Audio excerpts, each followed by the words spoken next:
Hi,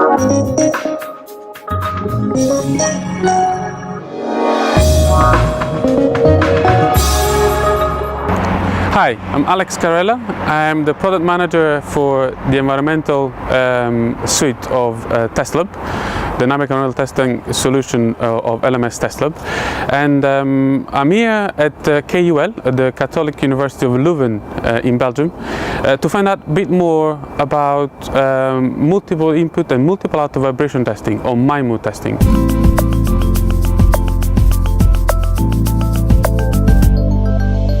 Some years ago, we decided as a research group in dynamics and acoustics to invest in a cube shaker table. The vision behind that was that typically in university lab conditions, you don't reach the operational load levels and frequency ranges that are typically encountered in real life. And we decided to go for this test trick because it allows us to do multi-axial testing in combination with non-linear identification. That is typically a tough regime to investigate. That's typically what university labs try to avoid and stick to the low level conditions. But we had the vision that we wanted to go for the real life operational conditions.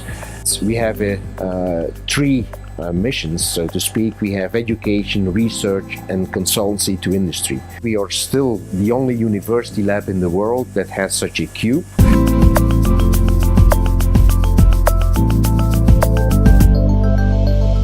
The cube is a 6 degrees of freedom high frequency hydraulic shaker. It has a frequency range from 3 up to 300 Hertz.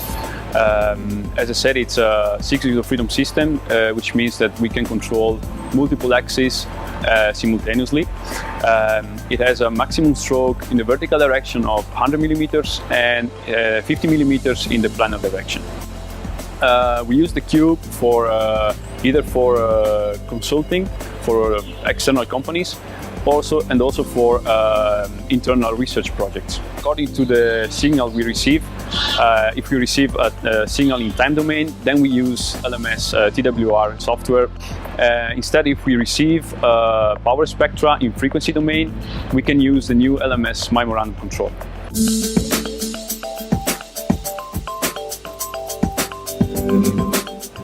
We control it in multiple axes in order to shrink a bit the time consumed for the testing, and also to recreate a more realistic situation. The cube is a very interesting multi-axial device thanks to its compact hydraulic design.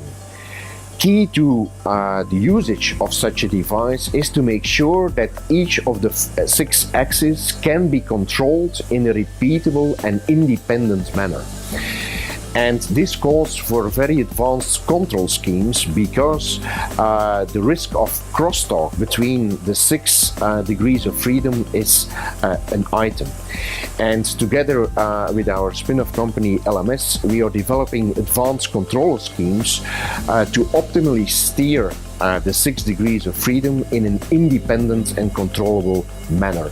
And this not only calls for unique infrastructure, but on top of that we need advanced controller schemes to make sure that eventually the cube can replicate what a typical road test, for instance, would tell you when you go to a proving ground.